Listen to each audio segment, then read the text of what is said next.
Everyone welcome back.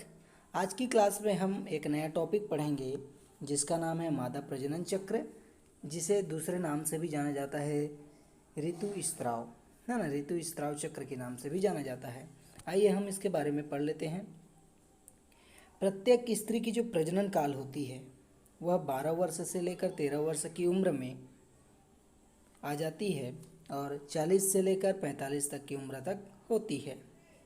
गर्भावस्था को छोड़कर प्रति 26 से 28 दिनों के बीच, है ना, गर्भावस्था को छोड़ दिया जाए तो प्रति माह के 26 या 28 दिनों में के अंतराल में, है ना, गर्भाशय से रक्त का स्त्राव होता है और आंतरिक दीवार की जो श्लेष्मा होती है वह स्त्राव होता है ना। आंतरिक दीवार से श्लेष्म का स्त्राव होता है तथा उसके साथ ब्लड बाहर आती है। यह स्त्राव 3 या 4 दिन तक लगातार कंटिन्यू चलती रहती है, जिसे ऋतु स्त्राव या रजोधर्म या आर्तव या मासिक धर्म के नाम से जाना जाता है। ठीक है, चूँकि एक निश्चित समय अंतराल पर बार बार यह जो प्रक्रिया चलती है, इस कारण इसे मासिक ऋतु स्त्राव चक्र कहते हैं। मासिक ऋतु स्त्राव चक्र इसलिए क्या कहा जाता है, क्योंकि एक निश्चित समय पर, एक निश्चित समय के बाद यह पुनः वापस होती है, इसलिए इसे मासिक ऋतु स्त्राव कहा जाता है। स्त्रियों में 40 से लेकर 50 वर्ष के बाद ऋतु स्त्राव नहीं हो पाता, यह जो क्रिया होती है वो बंद हो जाती है। इस अवस्था को रजोनी वृत्ति कहा जाता है, रजोनी वृत्ति कहा जाता है। ठीक है, जब उसमें ऋतु स्त्राव की प्रक्रिया नहीं हो पाती तो रजोनी वृत्त कहा जाता है इस प्रक्रिया को। और रजोनी वृत्त के बाद जो गर्भधारण की क्षमता समाप्त हो जाती है। जब ऋतु स्त्राव नहीं होती तो गर्भधारण करने की क्षमता भी समाप्त हो जाती है तथा स्तन भी ढीले होने लगते हैं, है ना। स्तन में उत्तेजनक नहीं पाए जाते, वह समाप्त हो जाते हैं। इसके बाद ऋतु स्त्राव जो होती है वह 12 से 13 वर्ष की स्त्रियों में शुरू होती है, लड़कियों में शुरू होती है ना। स्टार्टिंग जो होती है वह जब युवावस्था में होती है उस समय है। इसका शुरू होना बाल्यावस्था के अंत को व्यक्त करता है। जब वह ऋतुस्राव शुरू होता है तो बाल्यावस्था वहाँ समाप्त हो जाती है। इसके प्रारंभ होने के बाद गर्भधारण हो सकता है, गर्भधारण की क्षमता आ जाती है। स्त्रियों में माह के केवल एक बार, है ना, अंडोत्सर्ग होता है। माह में एक बार ही अंडोत्सर्ग होता है। यह अंडोत्सर्ग दोनों अंडाशयों में बारी बारी से होता है, दोनों अंडाशयों में बारी बारी से अंडोत्सर्ग होती है। अंडोत्सर्ग के बाद जो अंडाणु होती है वह अंडवाहिनी में पहुंच जाती है। अंडोत्सर्ग जिस प्रकार से होता है तो उसमें अंडाणु निकलकर अंडवाहिनी में प्रवेश कर जाता है, जहां पर इसका निषेचन होना होता है। निषेचन के बाद जो निषेचित अंडाणु होता है ना, निषेचन के बाद जो निषेचित करने वाली अंडाणु है वह गर्भाशय में स्थापित हो जाता है। मुख्य रूप से जो गर्भाशय में स्थापित हो जाता है। निषेचन के बाद गर्भावस्था प्रारंभ हो जाती है। निषेचन के बाद अब गर्भ धारण करने की जो गर्भावस्था स्टार्टिंग होती है और निषेचित अंडाणु विकसित होकर एक शिशु का रूप ले लेता है। इस प्रकार से जब किन्हीं कारणों से अंडाणु का निषेचन नहीं हो पाता तब वह गर्भाशय में स्थापित भी नहीं हो पाता और कुछ दिनों बाद वह क्या हो जाता है, नष्ट हो जाता है, मर जाता है। गर्भाशय की आंतरिक झिल्ली के साथ वह घाव बनाते हुए बाहर की ओर क्या हो जाता है, कुछ दिनों बाद वह बाहर निकल जाता है, जिसमें से 3 या 4 दिनों तक रक्त स्त्राव होता है। इसे ही ऋतु स्त्राव कहा जाता है। ऋतु स्त्राव के जो बाद लगभग 9 से लेकर 10 दिनों के अंदर, ठीक है, गर्भाशय की जो दीवार होती है उसकी मरम्मत होती है। जहाँ से ब्लड निकलती है उसकी मरम्मत अर्थात वह सुधरती है, उस घाव भरती जाती है ना। 9 दिनों के अंदर अंडाणु के जो निषेचित हो जाने पर गर्भावस्था तक ऋतुस्राव नहीं होता। जब अंडाणु निषेचित हो जाती है ना, जब अंडाणु निषेचित हो जाती है तो गर्भ अवस्था तक, जब गर्भ अवस्था पूर्ण ना हो जाए तब तक ऋतुस्राव नहीं हो पाता। गर्भावस्था की मरम्मत एस्ट्रोजन हार्मोन के नियंत्रण में होता है। एस्ट्रोजन हार्मोन स्त्री की शरीर के अंदर जो भी प्रतिक्रियाएं होती हैं निषेचन के दौरान उस पर कंट्रोल करती है, नियंत्रित करती है। इसमें एस्ट्रोजन के साथ साथ एक और हार्मोन पाई जाती है जिसे FSH फुल फॉर्म कहूँ तो फॉलिकल स्टिमुलेटिंग हार्मोन कहा जाता है, जिसे फॉलिकल स्टिमुलेटिंग हार्मोन के नाम से जाना जाता है, जो इसके नियंत्रण में अंडाणु का निर्माण होता है और अंड का उत्सर्ग होता है, अंडोत्सर्ग होता है। ऋतुस्राव के बाद प्रारंभ होने वाली जो 14 दिन के बाद अंडोत्सर्ग की प्रक्रिया हो जाती है। जब ऋतुस्राव प्रारंभ होती है तो उसके 14 दिन बाद अंडोत्सर्ग की प्रक्रिया शुरू होती है। अंडोत्सर्ग के कुछ देर बाद ही अंडाणु अंडवाहिनी में प्रवेश कर जाती है और 15वें या 19वें दिन तक ही उसमें रहता है। जब वह अंडोत्सर्ग होता है तो अंडाणु अंडवाहिनी में जब प्रवेश करता है तो वह अंडवाहिनी में तब तक रहता है 15वें दिन या तो 19वें दिन तक ही रहता है। इसी बीच अंडाणु को निषेचित होना होता है ना। इसके बाद वह गर्भाशय में जाकर स्थापित हो जाता है। अगर वह निषेचित हो जाता है तो वह गर्भाशय में स्थापित हो जाता है। अगर वह निषेचित नहीं हो पाता है तो वह ब्लड के साथ वह क्या हो जाता है, बाहर निकल आता है। और यदि निषेचित हो गया तो वह भ्रूण का निर्माण कर लेता है, भ्रूण का विकसित कर लेता है, भ्रूण में विकसित हो जाता है। अन्यथा पुनः अंडोत्सर्ग के 13 से लेकर 14 दिनों के बाद ऋतुस्राव द्वारा बाहर निकल आता है। ऋतुस्राव की जो चक्र होती है उसकी जो प्रमुख घटनाएं हैं निम्न रूप से हैं। तो पहला है इसमें 1 से लेकर 4वें दिन में ऋतुस्राव तक क्या होती है, रक्त का स्राव होता है। 1 से लेकर 4 दिन तक ऋतुस्राव होती है जिसमें ब्लड्स निकलती है। 5 से लेकर 13 दिन तक अंडाशय में पुट्टिका तथा गर्भाशय में नई एंडोमेट्रियम का निर्माण तथा मरम्मत भी हो जाता है। तीसरा पॉइंट, 14वें दिन में क्या हो जाता है, अंडोत्सर्ग की प्रक्रिया पूर्ण होती है। 15वें से लेकर 19वें दिन तक के बीच में कार्पस ल्यूटियम का निर्माण होता है और अंडवाहिनी में अंडाणु का निषेचन भी होता है। 20 से लेकर 25 दिन के तक निषेचित जो अंडाणु होता है वह गर्भाशय में स्थिर या स्थापित हो जाता है। इस दौरान वह निषेचित अंडाणु गर्भाशय में स्थित होता है। 26 से लेकर 28 दिन में निषेचित न होने पर वह कार्पस ल्यूटियम को नष्ट होना तथा निषेचन होने पर इसका सक्रिय होना, इस तरीके की प्रक्रिया होती है। हम इसके मुख्य और पॉइंटों को पढ़ने वाले हैं जिसमें पूर्णकालिक या प्रिकोसियस ऋतुस्राव के बारे में हम पढ़ेंगे। पूर्णकालिक ऋतुस्राव या प्रिकोसियस क्या है। कुछ लड़कियों का जो ऋतुस्राव होता है, चक्र होता है, वह 6 से लेकर 10 वर्ष की आयु में ही प्रारंभ हो जाता है ना। अपवाद स्वरूप 6 से लेकर 10 वर्ष की बीच की जो आयु होती है उसमें ही ऋतुस्राव प्रारंभ हो जाती है।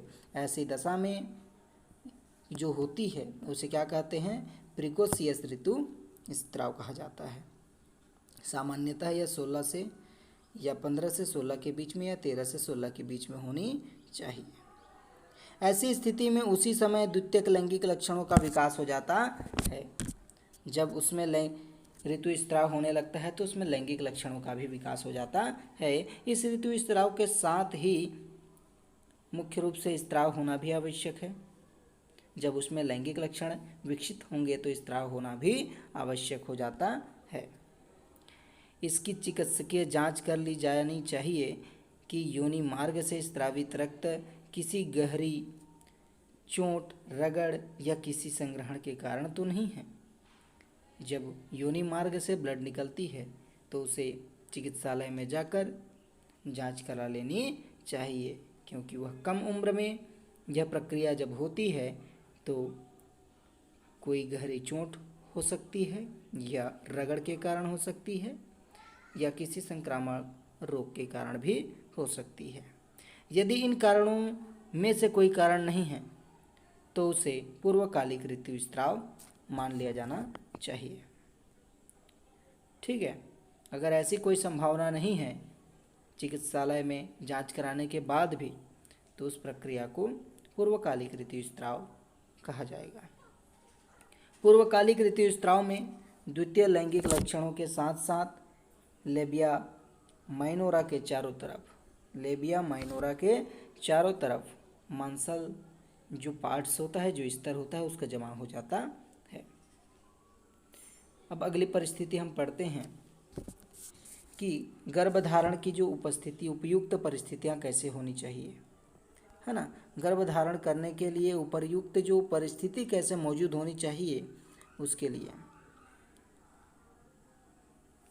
संभोग द्वारा हमेशा गर्भधारण या निषेचन नहीं होता। संभोग से ही गर्भधारण की नहीं होता, उसके लिए कुछ मुख्य परिस्थितियां भी मौजूद होना चाहिए, बल्कि इसके लिए कुछ निश्चित परिस्थितियां भी अनिवार्य रूप से होनी चाहिए। पहला, ऋतुस्राव के 14वें दिन के आसपास अंडोत्सर्ग होता है। ठीक है, पहला पॉइंट हमारा क्या कहता है कि 14वें दिन के आसपास लगभग अंडोत्सर्ग हो जाता है। अंडाणु की जो सामान्य आयु होती है वह 24 से लेकर 48 घंटे तक की होती है। यदि इसके निर्माण के 48वें घंटे के भीतर निषेचन नहीं हो पाता, अर्थात 2 दिन के अंदर नहीं हो पाता, तो इसके निषेचन की जो क्षमता होती है वह वहीं पर नष्ट हो जाता है। इस प्रकार शुक्राणु की आयु 48 से 72 घंटे की होती है। इस कारण यदि इसके स्खलन के 72वें घंटे तक वह निषेचित नहीं हो पाता तो निषेचन या गर्भधारण नहीं हो पाएगा। गर्भधारण के लिए आवश्यक है कि ऋतुस्राव के 14वें दिन के आसपास या 11 से 18 दिन के अंदर संभोग अनिवार्य रूप से होना चाहिए। ये हमारा पहला पॉइंट कहता है। दूसरा पॉइंट है फिलोपियन नलिका में किस प्रकार की सूजन नहीं होनी चाहिए, है ना। किसी प्रकार की कोई सूजन नहीं होनी चाहिए। सूजन होने से जो अंडाणु होता है अंडवाहिनी में प्रवेश नहीं करता। जब वह अंडवाहिनी में प्रवेश नहीं करेगा तो वह गर्भाशय तक भी नहीं पहुंच पाता। अगला पॉइंट कहता है कि फिलोपियन नलिका तथा जो गर्भाशय होती है किसी भी प्रकार के संक्रमण से मुक्त होना चाहिए। किसी प्रकार का संक्रमण रोग से ग्रसित नहीं होना चाहिए। ये हमारा तीसरा पॉइंट कहता है। इस प्रकार से अब हम चौथा पॉइंट पढ़ेंगे। हमारा चौथा पॉइंट कहता है कि वीर्य में स्वस्थ और सक्रिय शुक्राणु होना अनिवार्य है। जो वीर्य होगा उसमें सक्रिय रूप से और स्वस्थ रूप से शुक्राणु मौजूद होने चाहिए। सामान्यतः एक बार के स्खलन से 20 करोड़ से अधिक शुक्राणु निर्मित होते हैं। एक स्खलन में 20 करोड़ से 40 करोड़ के मध्य में शुक्राणु मौजूद हो सकते हैं और स्खलन में 6 करोड़ से कम शुक्राणु होने पर निषेचन नहीं हो पाता, क्योंकि उसमें कई ऐसे शुक्राणु होते हैं जो निष्क्रिय रूप से होते हैं। एक्टिव कोई एक होता है जो अंडाणु में प्रवेश करता है, गर्भधारण, है ना, उसके साथ संयुग्मित होता है। इसलिए 6 करोड़ से अगर कम शुक्राणु होंगे तो वहाँ निषेचन की संभावना नहीं हो पाती। स्तन एवं दुग्ध ग्रंथियाँ किस प्रकार से होती हैं। सीने पर पाए जाने वाली जो उभार होती है उसे स्तन कहा जाता है। सीने पर, है ना, स्त्रियों में सीने पर पाए जाने वाले उभार को स्तन कहा जाता है। पुरुषों में जीवन पर्यंत प्राथमिक अवस्था में रहते हैं। पुरुषों में यह प्रक्रिया नहीं होती, लेकिन स्त्रियों में यौन आरंभ के बाद, जब वह यौन आरंभ अर्थात 13 से लेकर 16 वर्षों के बीच में, है ना, यौन आरंभ होती है तो इसमें यह पाई जाती है। प्रारंभिक विकास जो होती है उसमें एस्ट्रोजन और प्रोजेस्टेरॉन हार्मोन होती है, इसके कारण ये सब होता है। और ये हार्मोन मुख्य रूप से आवश्यक होती हैं इनमें। गर्भधारण के समय उपयुक्त हार्मोन के अत्यधिक स्त्राव के कारण ये पूर्ण आकार ग्रहण कर लेते हैं। शिशु जन्म के तुरंत बाद पीयूष की अग्रपाली जो ग्रंथि होती है ना, अग्रपाली में जो हार्मोन होता है प्रोलैक्टिन के स्त्राव से स्तनों में दूध पैदा हो जाता है। जब शिशु जन्म लेता है उसके तुरंत बाद पीयूष की अग्रपाली में जो मौजूद होता है हार्मोन प्रोलैक्टिन, उसके स्त्रावण से स्तनों में दूध उत्पादित हो जाता है, दूध बन जाता है। जबकि जो पश्च पाली होती है उसमें जो हार्मोन मौजूद होता है ऑक्सीटोसिन, उसके कारण जब नवजात शिशु होता है तो स्तन को अपने मुख से उसे दूध ग्रहण करने के लिए चूसने लगता है, तो वह स्तन उत्तेजित हो जाता है। उत्तेजित अवस्था में जब स्तन होता है तो उससे दूध निकलना शुरू हो जाता है। आइए अब हम पढ़ लेते हैं उसकी जो संरचना होती है ना, किस प्रकार की होती है। डायग्राम आप देख रहे होंगे, ये डायग्राम स्तन का है ना। अब देखिए संरचना, स्त्रियों के जो स्तन होते हैं उनमें दुग्ध ग्रंथि बने होते हैं। दुग्ध की एक ग्रंथि होती है जहाँ दुग्ध स्रावित होती है। दुग्ध ग्रंथियाँ वास्तव में ग्रंथिल कोशिकाओं की पिंड या ग्रंथिल उत्तकों से मिलकर बने होते हैं। प्रत्येक दुग्ध ग्रंथि होती है उसमें ग्रंथिल उत्तक, रेशेदार उत्तक और वसीय उत्तक भी मौजूद होते हैं। दुग्ध ग्रंथि में 3 प्रकार के उत्तक मौजूद होते हैं, ग्रंथिल उत्तक और रेशेदार उत्तक तथा जो वसीय उत्तक है, ये तीनों मौजूद होते हैं। प्रत्येक स्तन में ग्रंथिल उत्तकों की जो 20 खंड उपस्थित होते हैं।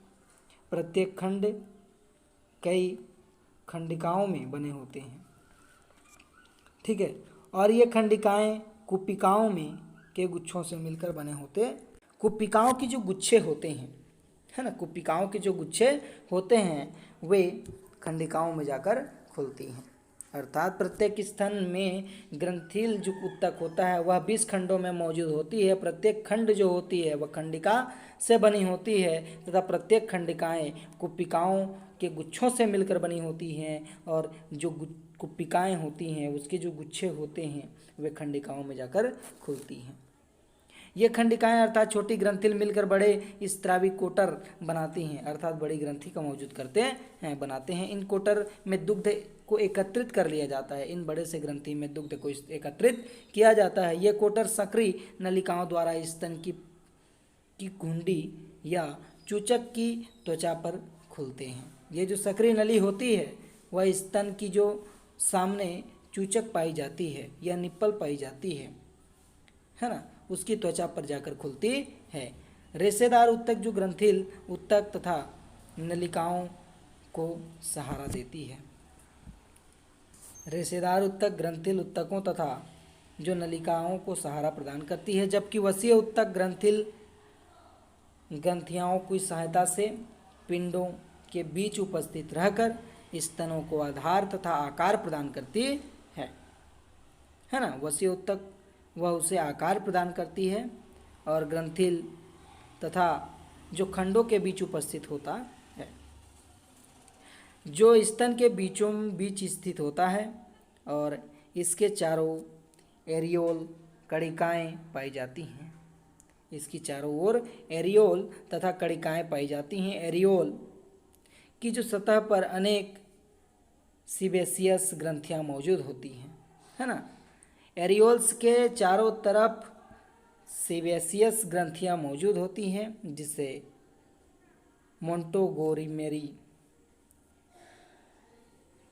मोंटोगोमेरी नलिकाएं कहा जाता है। इनका स्त्राव गर्भावस्था एवं स्तनपान के समय स्तन के अग्र को चिकना बनाने के लिए किया जाता है। मुख्य कार्य स्तन का दुग्ध का निर्माण करना तथा शिशु का पोषण करना होता है। आज के इस वीडियो में बस इतना ही।